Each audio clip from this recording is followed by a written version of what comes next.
and thank you so much for joining us on Women 360. I am Judy Ngulube, and today I'm not in the studio. I've brought you out of the studio, out in the open here, to have a discussion that we're continuing from last week. And if you had watched the show last week, I had these three beautiful people, the two ladies and my gentleman here, who were talking about virginity and abstinence in Zambia. When you talk about virginity and abstinence in Zambia, most of us are thinking, does it exist anymore?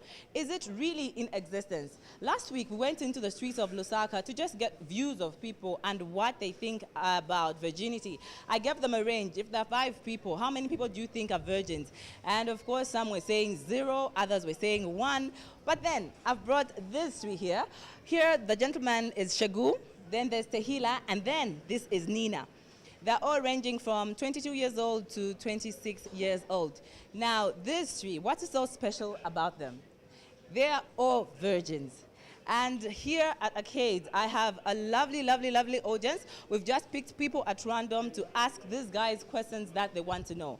But before we go into detail, let's just have a recap of what we had last week when I had these 3 in studio and had a beautiful discussion. Have a look at this and join us on the other side.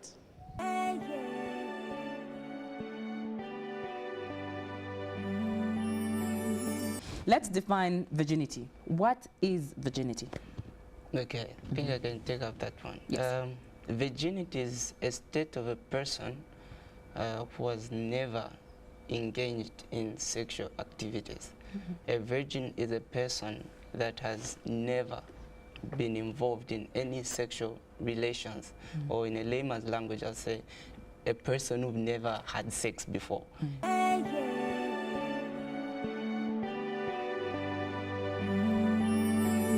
Nina, are you seeing anyone? Yes, I am seeing someone. Yes, And yes, we also set the standards and the principles that we have to follow.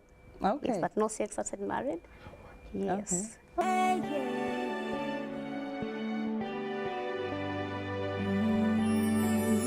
Come across such kind of temptations from friends, it's peer pressure, and also from even other people. They'll go like, so you've never done this, you've never done this, you've never given him. I mean, a man will always want to have that before marriage. Others have even told me to say, how can you buy a shoe without fitting? Can that shoe? Can that shoe fit? Yeah, can that shoe fit? They would want to try before you get married.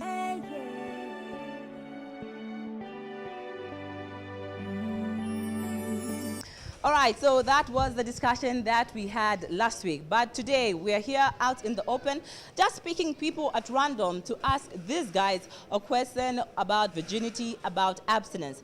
But before the people come on, I'm going to ask all of them to give me the experience that I've had since our last show last week, talking about virginity and abstinence. Firstly, Shagu, how are you? I'm very fine, how are you? I'm okay. Tehila? I'm all right, thank you. Alina, how have you been? I'm good, thanks. And you? I'm all right. We've had a lot of messages coming through Facebook from the Woman 360 Facebook page. Others were claiming, no, maybe he must be gay and you guys haven't met the correct guys. There must be something wrong with you people. So what has been your experience since the last time you appeared on the show? Okay, like last time, I remember I said to every great position, there is always a great opposition. So we were bothered in some way, yes, but I mean, the truth still stands. Okay, we are not here to please people. We are not here to show off. We are here to educate people. Okay, there's Shagu there. He's saying they're here to prove that you can abstain and you can be a virgin until the right time. They're here to prove a point physically. And then now, Tehila, your experience, how has it been? My experience has been good, I would say, because those who know me, they know that what I was saying actually is true.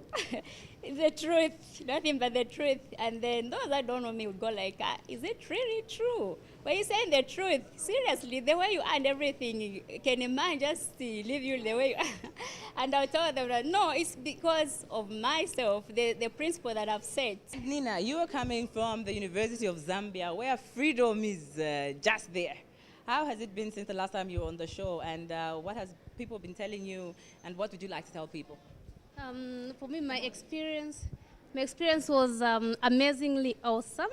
Yeah, because I received a very overwhelming response from people. And then when I went to school on, I think Monday, yes, some of the people were pointing fingers at me, saying that it's not true. And then others were like, wow, we're so proud of you. Okay, and wow, and different reactions. Yeah. Okay, so now I'm going to throw it to you guys. What would you like to ask somebody who hasn't done anything and they've been like this since they were born? Is there anybody who'd like to ask a question? I know most people say there's no virgin existing, but I've brought you 3 virgins. Anyone who'd like to ask a question? Okay, thank you so much. My name's Mwetwa Moses Muhamba, and my question basically is on looking at the way a long time ago our forefathers used to keep up. It was different from nowadays in the sense that nowadays there are so many precipitating events or events that triggers some immorality. For example, like drugs, also beer, and also some technology like science. It is at an advanced level such that it's very easy to corrupt the minds of the people. Now I'm wondering how my 3 colleagues there are coping up with these challenges which we are facing. Okay, there you go, guys. He's saying there's a lot of technology and there's so many things that can corrupt a mind, and he's amazed that you 3 here have still kept your virginity. And how are you managing? So, I don't know, I can start from Shegu. Yes. First of all, I think, like you said earlier on, you talked about drugs and alcohol.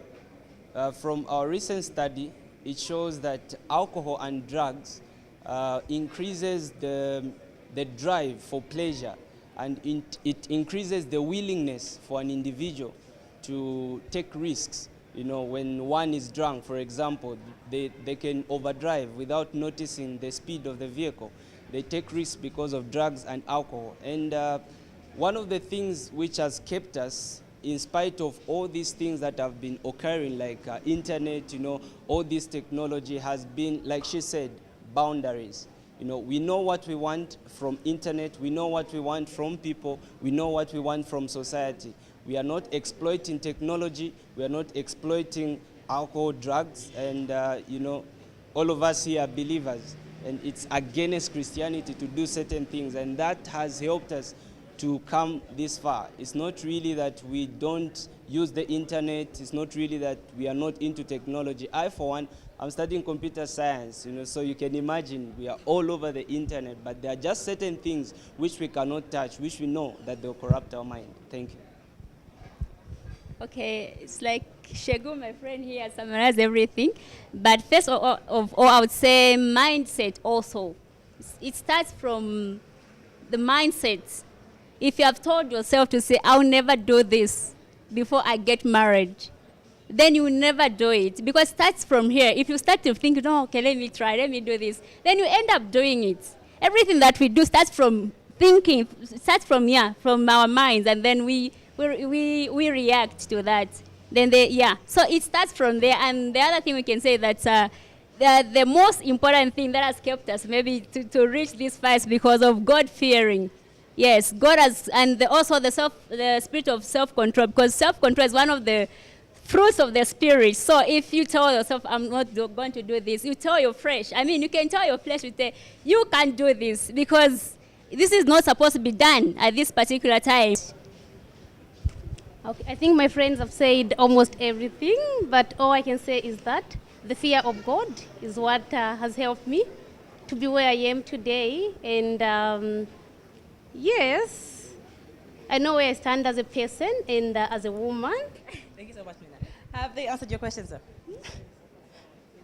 I'm satisfied. Thank you so much. Okay, thank you so much. I'm seeing other youths here. Aren't you curious? Give us some of the experiences that you go through that are very challenging. No, mine actually is a contribution. Yeah, I must say it's not easy, and I must congratulate you. It's a great achievement, and I want to say, keep on. Just want to encourage you to go on and fight the pressure. As youths today, it's a big challenge to maintain our sexual purity. But it's very important, not only for our spiritual lives, but also as members of society. Even as youths, we're also supposed to set an example, not only to our fellow youths and those younger than us, but also to our older people who are failed in this particular area. So I just want to encourage you to go on. Don't succumb to the pressure. Yeah, but be models in society that others may even look up to you and emulate what you are doing. Thank you. For those of you who've just joined us right now, we are talking about abstinence and virginity. And these three guys here are virgins. So if there's anyone who wants to ask a question, feel free. My name is Constance. My question goes to all of them. The question is, how sure are they that they are virginities, especially when it comes to the females? Because usually during periods, after periods, you have to dip in your finger so that you should be able to bath properly so that you can make yourself clean. And also for men, is it really true that he's still a virgin? Because there may be instances where he could be masturbating. So I just want them to make a clarity on that. And then I also want to be sure about their virginity. Is it a secondary virginity or it's a virginity that is coming from above? They've never laid with any man or never had sexual intercourse with any female for a man. Thank you. Okay, thank you so much. We'll start with Shagu. Yes. Go ahead. That's a very wonderful question, and I'll answer it in a very wonderful way. First of all, this virginity that I'm talking about personally is not a secondary one. If you watched our first program, I remember I proudly announced that I am the way I was born. Yes, I'll repeat it. I was the way I was born. No circumcision, no nothing, no all those things. It's not secondary. It's primary. If there's such a word, it's necessary. Okay, and you asked another question. How sure are we that we are virgins? I believe I'm the owner of the body, and there's no way we can just come out to the open and deceive all the numerous kinds of people across Zambia to feed them and blindfold them, say we are virgins. We've got friends who are coming on the program to testify that they are not, and they're encouraging other people how they can keep themselves. So this is not a myth, it's the truth. But again, I know there are doubts out there, but get it from us. This is the truth, and that's the reason why we are here. Yes. Okay. I'll say I am a virgin, not a secondary one, but a virgin from above. And that's what you said. I wanted to know whether it's the yes, from above. I've never slept with any person before. And I'll never, until that day when I'm going to tie the knots with my husband, who's going to be my husband. And what else did you say? The question. That's when, but I don't know about that one. I'm not aware of what you said. I don't know whether that's what you were taught or something, but I've never learned that that's what you should do after menstruation. I don't know about that, and I've never done that. I just bath, that's all. Well, I am a virgin, and I'm so proud to be a virgin, and I'm a primary one, not a secondary one. Yes. And the second question, I'm not so sure about it as well. Yeah. Thank you so much. But I think Shagu hasn't answered one, if I'm right, Constance, isn't it? Yes, I did talk about masturbation. There isn't a clarity on that. And then on that part, it's not only, for the ladies, it's not only during periods, but it's also, we usually have semen that comes out even if we're not having sex with men. So I just wanted to be sure if when bathing, you clean with your finger and you still feel you are still virgins. I just wanted a clarity on that. Maybe ladies, then Shagu. It's funny, sounds funny, but I've never done that before. I just use water, that is. Yeah. Well, the fact is, if you use your fingers or other people, but I've heard of other people saying that horse riding do break one's virginity, and riding a bicycle, of course, isn't it? Yes. But what matters is that if a finger is not a man's penis, isn't it? Yes, that's what matters. So even if you put your fingers down here, or you ride a bicycle or horse riding or whatever, but the fact is that a woman's virginity can only be broken through sleeping with a man, isn't it? Yes. No, not horse riding or, yes, menstruating or whatever, no. It sounds funny. Was it in the first program? In the first program, we had defined what virginity was all about. Nonetheless, coming to your point, your question rather, you asked the issue of masturbating. Well, to show you that this program is not fake, but we want to stand on the truth and to inspire men. Well, if I can remember very well, whilst I was still in grade 10, that's 7 years ago. Yes, 7 years ago, I was introduced to that act through a friend on the Copper Belt. And after meeting one man of God, Pastor Sunday Sinyangwe, who was preaching against these things, the masturbation is wrong, I had to quit, and here I am. So we are not really saying, personally, I'm not saying I've never done that before. I have done that before, but it's in the past, okay? What I have never done is to sleep with a woman, and that's the state that we are talking about here. I hope I've answered your question correctly. All right, thank you so much. Constance, thank you so much. Okay, we have a gentleman next. Please tell us your name and then go ahead with your question. The Bible says that sex before marriage is a sin. I'm sure, and also we must have values in our lives. Why? It's part of as a human being, to be healthy and to attain a good personality, so that we have a health future. So abstinence is something very important. Like in our church, we don't allow condom. Why? Because condom promotes other way of feelings. But abstinence is something that's very good for any human being. Why? It also promotes your kind of value as a person. Yeah, although it's very difficult, I congratulate them because it's not easy.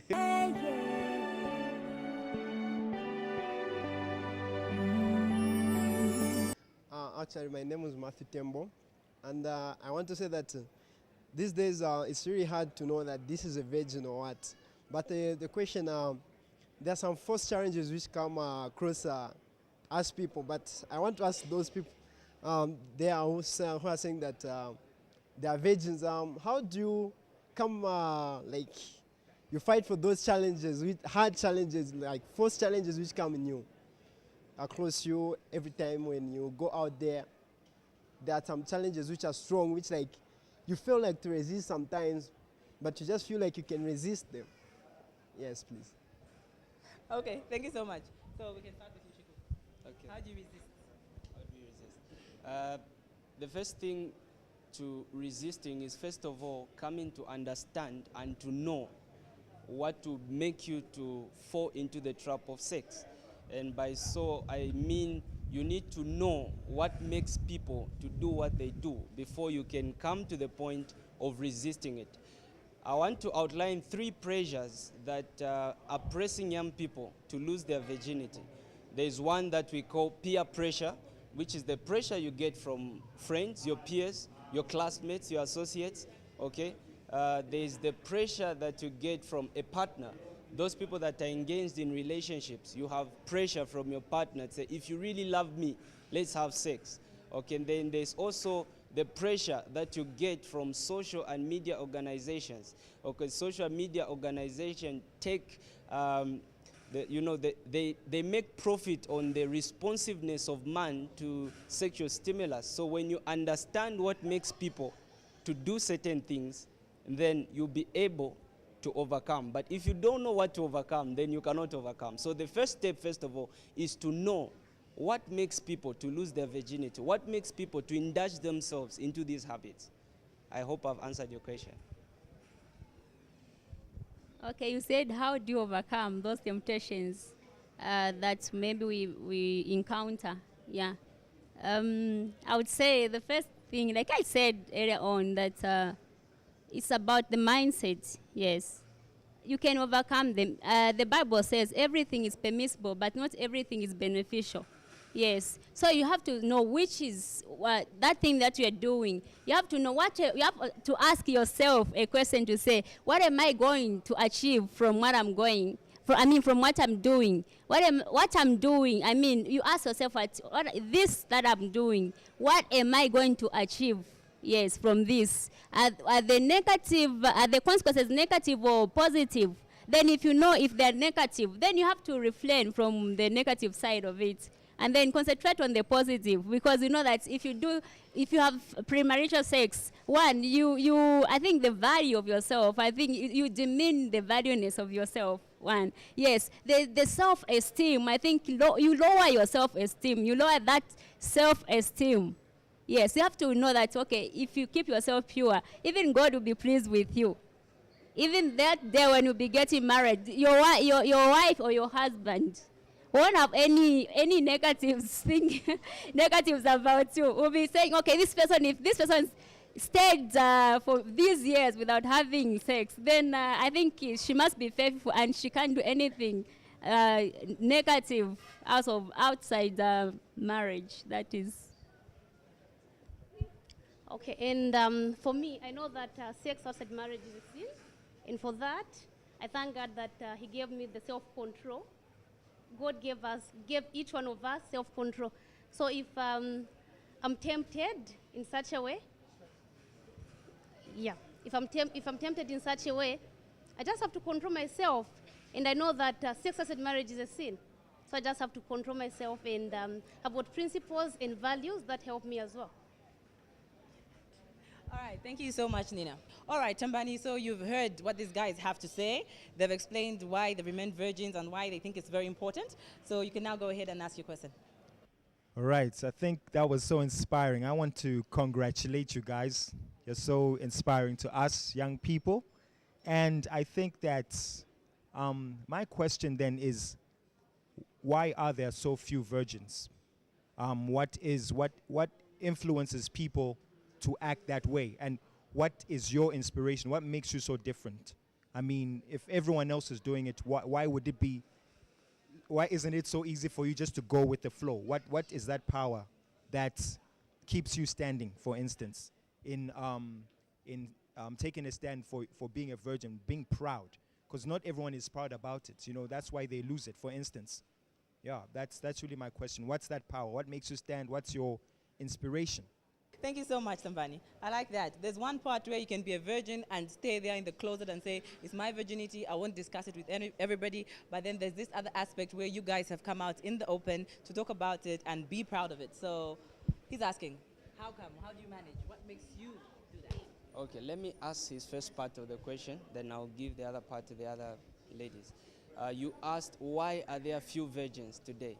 Well, the reasons are so simple, as tabulated across the nation of Zambia. First of all, there are few virgins in Zambia. We cannot overlook the issues of rapes. There are many people that are being raped and they lose their virginity just there and then. So there are few virgins because there are higher levels of rape experienced in Zambia today than any other time in history.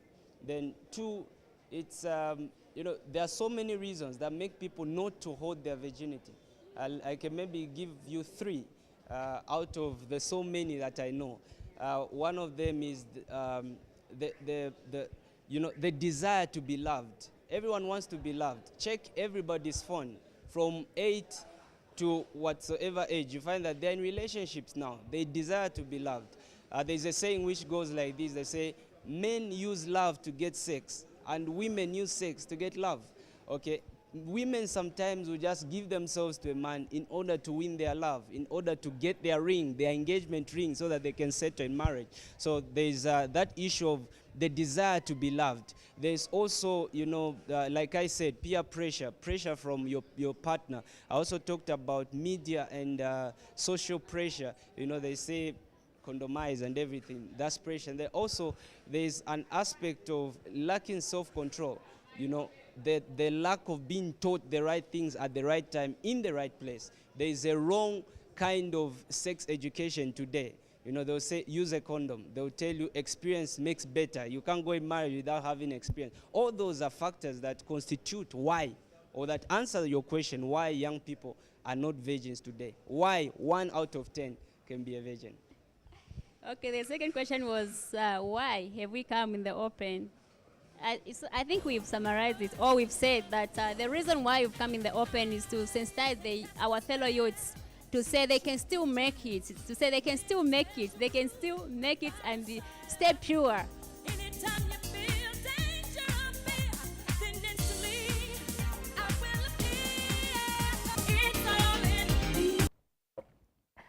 Hello, and thank you so much for joining us on Woman 360. I am so excited to be with you. What am I saying? I'm always excited to be with you guys on Woman 360. Tonight, we are talking about something that really most people in the urban areas of Zambia don't think about. Not deliberately, but because it doesn't really affect them. When you talk about the education of a girl in Zambia, the people who face the challenges are in the rural parts of Zambia. So I take you to Chivuna Magoye in Mazabuka. We're going to have a look at what happens for a girl who is going to school in this area. Join me on the other side.